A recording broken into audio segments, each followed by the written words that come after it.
I don't know if it's just me, maybe I'm crazy, but does anyone else feel that video game prices are getting absolutely out of control these days? If you haven't been keeping up with video game news recently, if you're only excited for GTA 6 and you're ready to spend that $100 next year, maybe you don't care about this, but I don't know. Personally, I feel like things are absolutely out of hand right now.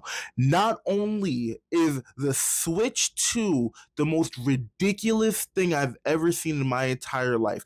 Not only are you paying almost $100 for games, but if you buy the physical copy of the game, you're only getting a license key to play the game, so you can't even physically own the game yourself.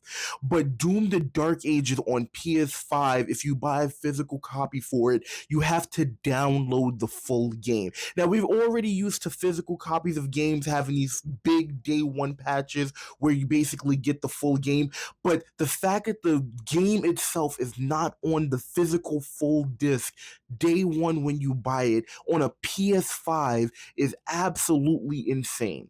Now, the main thing I want to talk about today is the lack of apologeticness that these devs are putting out there that, yeah, we're going to charge you whatever we feel like, and we're not really going to care about it because we know you're going to buy it anyway. And on top of that, when people do speak out about this, the fan base is like, yeah, whatever, I'm still going to buy it. I'm not going to vote with my wallet. For some reason, gamers feel inclined to take whatever's in front of them and just enjoy it. They don't care what it's being presented. They don't care how it's being presented. They don't care how it's being chopped up. And they don't care if the devs come out directly and say, we don't care about you. We're going to give you whatever we want and you're going to like it. And I know this is the case because recently Randy Pitchford, which everyone loves Randy Pitchford, right? No one's ever had a complaint about Randy Pitchford, the one of the lead developers of Borderlands, right? He's always had a great track record.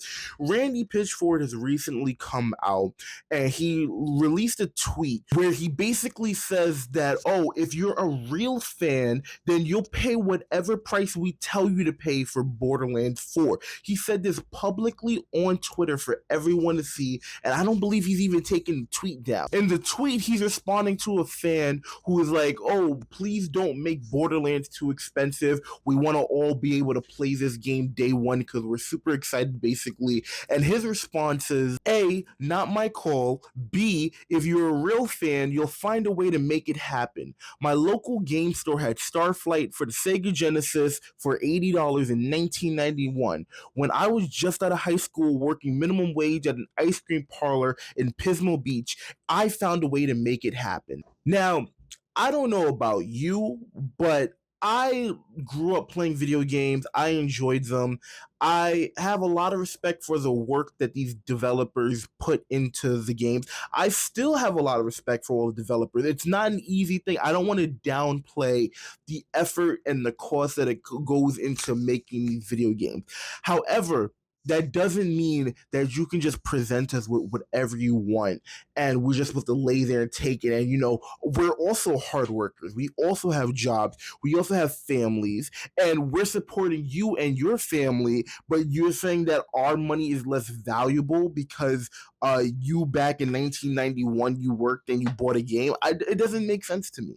And I'm not trying to go into like a late stage capitalism rant here, but where are we going to draw the line? Like, what do developers have to say? What showcase do they have to do? Because if you're going to buy the Switch 2 sold out like day one for pre orders. So if the Switch 2 isn't the line and developer comments like this isn't the line, where are we gonna draw the line? Like I said, maybe I'm tweaking. Maybe Doom on PS5 not having the full game in the physical on the physical copy day one. Maybe Randy Pitchford's comments are real, and maybe Nintendo Switch 2 is completely reasonable. Maybe I'm wrong. If you feel that way, then let me know in the comments. But from what I see right now, this is absolutely insane and it cannot continue to go on. Now, I could end the video screaming at everyone to be like, yeah, vote with your wallet. But That's not happening. We know everyone's going to buy these games. To be honest, I'm probably going to buy Borderlands 4. I'm probably going to buy GTA 6. But that doesn't mean we can't speak up about these things and we can't handle these things in a different way.